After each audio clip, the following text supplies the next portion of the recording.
실속형 인생 북카페, 거실만 있으면 할 수 있다. 집에 영어 도서관을 만들고 돈을 벌게 되니 너무 기뻤습니다. 집이 좁아서 많은 아이들을 받을 수는 없었지만 다시 일을 시작한다는 것만으로도 너무 기뻤죠. 책을 빌려주고 5만 원을 받으니 20명만 받아도 한 달에 100여만 원의 소득이 생겼어요. 그 당시 돈을 잘 번 것은 결코 아니었지만 저는 돈을 잘 번다라고 생각했습니다. 학생들에게 매달 받는 돈으로 다시 책을 구입하여 책은 점점 더 많아지고 저의 작은 아파트는 동네 엄마들의 사랑방으로 아이들의 책을 읽는 공간으로 바뀌어 가는 것만으로도 큰 회사의 사장이 된 듯한 느낌이었습니다. 집에 사람들이 끊이지 않는 것이 너무 좋았고 아이들이 매일 와서 공부하는 덕분에 내 아이도 친구가 생기고 같이 책을 읽는다는 것만으로도 좋았습니다. 그들과 함께 시간을 보내고 어린이날이면 그 학생들의 가족들과 같이 캠핑도 다녔던 그 시절이 저희 가족에게는 정말 행복한 시절이었던 것 같아요. 사람도 책 읽기도 넉넉하고 훈훈한 시절이었습니다. 공부방 창업을 생각하는 원장님들은 집에 공부방을 차리면 남편이나 가족에게 방해가 되지 않을까 걱정하고 계실 겁니다. 자녀가 아직 어리고 남편의 월급으로만 살다가 공부방 창업을 결정했다면 자신의 형편에 맞게 시작하면 장점들이 훨씬 더 많다는 것을 곧 알게 될 것입니다. 아직 자녀들이 어리니 집에서 일하면서 자녀도 보살피고 리딩 교육에 대한 경험도 쌓고 꾸준하게 학생들을 모아서 30-40명 이상이 되면 학원을 차려야지 라는 마음으로 꾸준히 하시면 성공하실 수 있습니다. 집에서 공부방을 시작하면 남편이나 자녀들이 의외로 좋아합니다. 어지럽게 늘어져 있던 거실이 북카페처럼 깔끔하고 세련되게 꾸며져 있고 부인이 돈을 버니 반대했던 남편도 좋아하고 자녀들은 거실에 책이 많으니 책과 친해질 기회가 생겨 좋다고 합니다. 게다가 집에 오는 학생들이 책만 읽는 모습을 보여주니 원장님의 자녀들이 자연스럽게 책을 읽는 환경에 노출되어 저절로 책을 가장 많이 읽은 학생이 되었다며 자랑 아닌 자랑을 하십니다. 집에 공부방을 차리면서 원장님 자녀의 영어도 잡고 돈도 버는 2마리 토끼를 잡으셨다며 지금은 모두 기뻐하세요. 특히 남편들이 더 좋아한다며 지금은 집안일도 도와주는 착한 남편이 되었다고 합니다. 저는 어린 시절에 늘 바쁘게 사업하시던 아버지, 그래서 가족과 시간을 보내지 못하셨던 아버지, 늘 작은 문제로 고민하던 아버지를 보면서 제 나름대로의 창업 원칙을 세웠습니다. 첫째, 초기 창업 자금이 우리 집의 경제 상황에 변동을 일으키지 않아야 할 것. 둘째, 내가 충분히 경험해본 자신 있는 일이어야 할 것.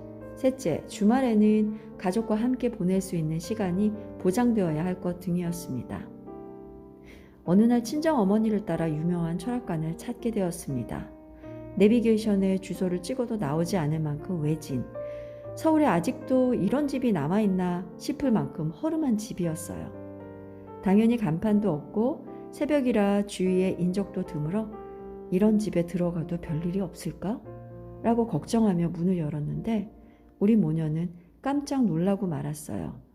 한 칸짜리 방과 방 크기 정도 되는 작은 거실에 걸어 다닐 틈도 없이 빼곡하게 앉아있는 사람들이 무려 30여 명 가량 되어 보였습니다. 일찍 온 사람이 바로 뒤에 오는 사람에게 연필로 끄적거린 번호표를 나눠주고 그러다가 도사님이 번호를 부르면 조용히 들어가 상담하고 돈을 내고 나오는 광경이 눈앞에 펼쳐지고 있었죠. 그런데 재미있는 것은 아무도 이 공간이 좁다거나 더럽다거나 서비스가 엉망이라는 불평을 하지 않았어요. 불만이 있으면 그냥 가면 되고 필요하면 기다렸다가 도사님을 만나는 것이 바로 그 철학관의 시스템이었죠. 저는 차례를 기다리면서 이 일사불란한 시스템을 주의 깊게 관찰하기 시작했어요.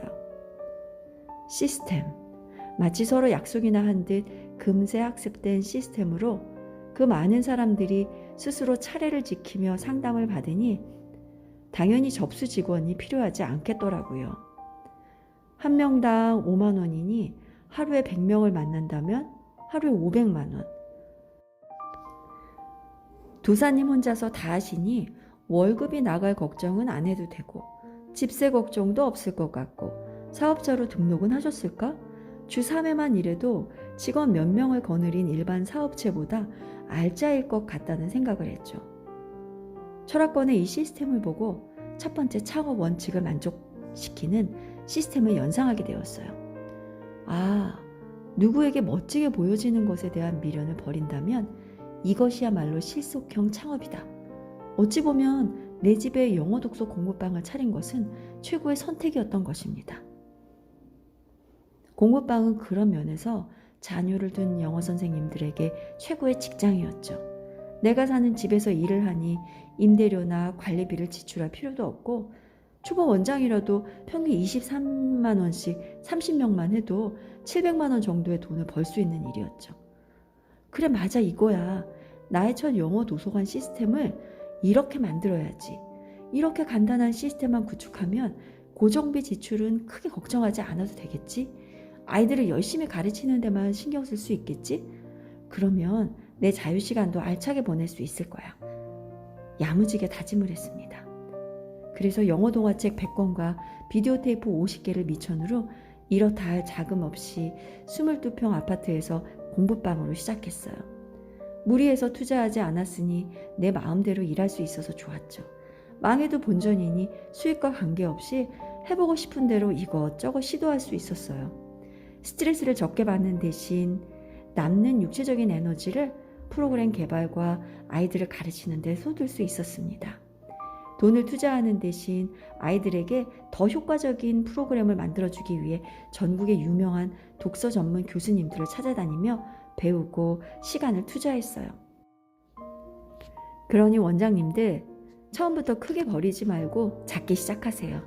아이들의 리딩을 지도한다는 것은 시간이 지나면 지날수록, 아이들을 많이 지도하면 할수록 더 많은 지도 경험이 쌓이기 때문에 어떤 상황에서든 어떤 케이스의 아이들이든 리딩으로 신나게 지도할 수 있게 됩니다. 게다가 리딩으로 정말 잘 된다라는 확신을 갖게 된다면 부모님 상담에서도 자신감이 생기고 아이들은 자연적으로 더 많이 늘어날 수밖에 없어요. 그렇게 자리를 잡은 후에 학원으로 확장하면 초기에 학생 모집에 들어가야 하는 시간과 에너지, 비용을 반으로 줄일 수 있고 원장님이 원하는 목표와 규모로 성장하는 것은 그리 어렵지 않습니다. 작게 인생 북카페를 집에 차리세요. 그러면서 작은 성취감과 행복감을 자주 맛보세요. 이러한 반복된 성취감은 원장님에게 자신감을 주고 조금 더 큰 꿈을 꿀 수 있게 하죠. 저도 그렇게 키즈앤리딩 브랜드를 만들어 갔습니다. 감사합니다.